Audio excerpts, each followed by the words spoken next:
शैलजा चव्हाण. आम्ही TWGचे इन्व्हेस्टर आहोत सगळेजण. आणि आम्हाला मुद्दा हा आहे का प्रेस कॉन्फरन्स घेण्याचा की आतापर्यंत पोलिसांनी EOW कडे मॅटर जाऊन 4 महिने झाले. त्या लोकांनी कोणत्याच प्रकारची काही कारवाई केलेली नाहीये. त्याच्यामध्ये ठाणे EOW वाल्यांचा सगळ्यात मोठा वाटा आहे. त्या लोकांनी वैयक्तिकरित्या वसुली करण्याचा प्रयत्न करतायत. हेच मला इथं सांगायचं आहे.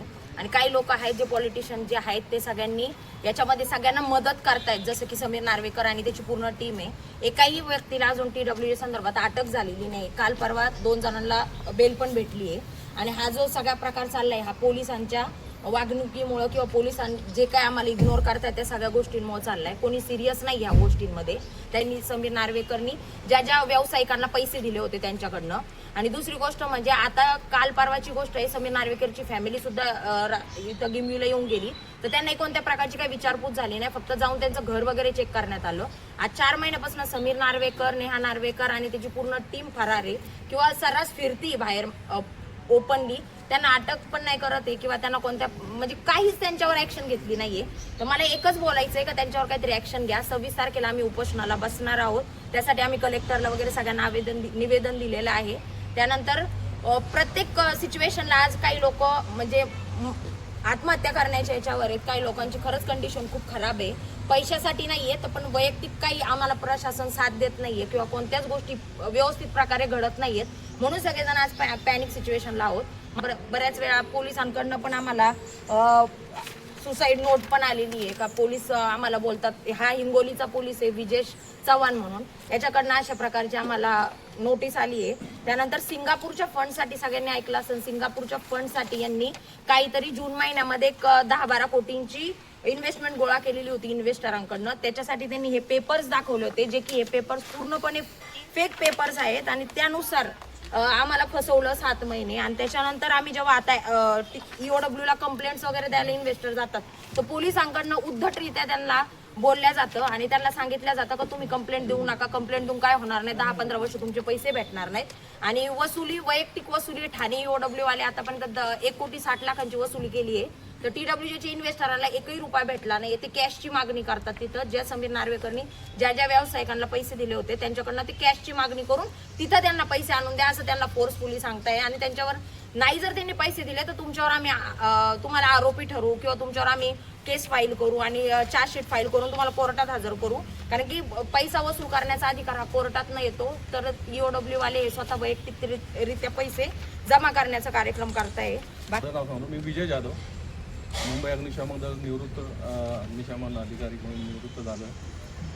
पण मला मी जेव्हा याच्यात गुंतलो त्यावेळेला माझ्याकडे मी स्पष्ट सांगितलं होतं की मला ते पटत नव्हतं. तरी थोडंसं गावचा, कारण तो गिमी गावचाच होता समीर नार्वेकर. आणि मी मार्चमध्ये गेले आणि एप्रिलमध्ये त्या सांगितलं मला स्वतःला पटत नाही आहे पण माझे पैसे दे परत. त्याने काय पैसे द्यायला टाळटाळ केली. म्हटलं तर तुझ्याकडे आता नाही आहे तर मला फक्त 10 दे. मला आता गरजेचं आहे, माझं घराचं काम चालू आहे गावच्या आणि त्याच्यासाठी मी 10 मागत होतो. ते 10 त्याने दिल्यानंतर मी आता तगादा चालू झाला.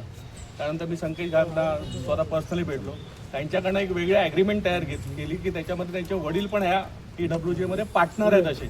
आणि एवढं सगळं घडत असताना कुठूनही काही मार्ग नाही आहे आणि आम्ही फक्त हताश झालेलो आहोत. आणि आता आम्हाला असं वाटतं की आम्ही आता काय करावं त्यासाठी. तुम्ही बघा हे EOW वाल्यांनी जे लेटर काढलं होतं त्याच्यामध्ये लिहिलेलं आहे की समीर नार्वेकर त्यांच्या परवानगीशिवाय कुठंच जाऊ शकत नाही ठाण्यामधनं किंवा मुंबईमधनं.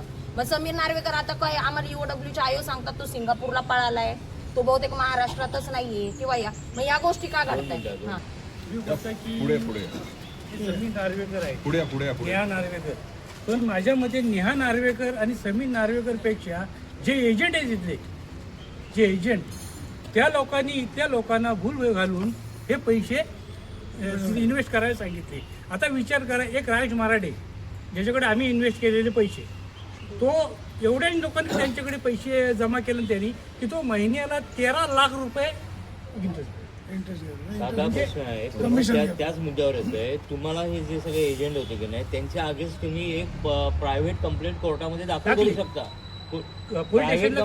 पोलीस स्टेशन नव्हे, पोलिसांनी घेतलेली फिर्याद आहे. तुम्ही प्रायव्हेट कंप्लेंट करायची कोर्टाकडे, तिथल्या कोर्टाकडे आणि हायकोर्टाकडे सगळी सामूहिक. म्हणतो जर पोलीस स्टेशननीच आम्हाला इथून आकडून लावलं तर मग पुढे आम्ही जाणार हेच कसे? बोलतोय तुम्हाला यू हॅव टू फाईल मग आम्हाला- म्हणून ते हायकोर्ट बोलताय. हायकोर्टाकडे पर्याय मोकळा आहे ना. हायकोर्टाकडे जायला आमच्याकडे तेवढे पैसे आहेत किती का? माहिती मला माहिती नाही. इथल्या कोर्टामध्ये जर ह्या एजंट विरुद्ध तुम्ही कंप्लेंट दाखल केली तर कोर्ट काय करतं, एक सक्षम तपास अधिकारी नेमतो.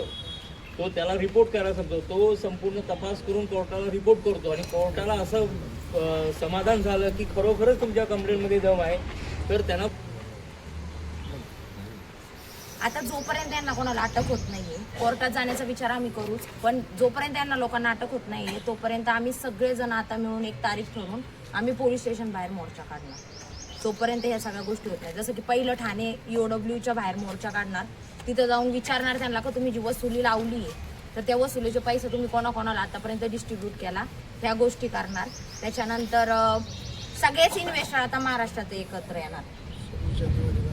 26 जानेवारीला आम्ही तेच करणार आता. 26 जानेवारीला काय भूमिका काय आहे? उपोषण आणि प्लस मोर्चा पण आता सगळं जिथनं आम्हाला म्हणजे भेटल आम्हाला सपोर्ट तिथनं आम्ही तेच करणार आता. आणि आहे उपोषण कुठे आहे तुमचं? रत्नागिरीला कलेक्टर ऑफिस बाहेर. ठीक आहे, ओके. ठीक आहे.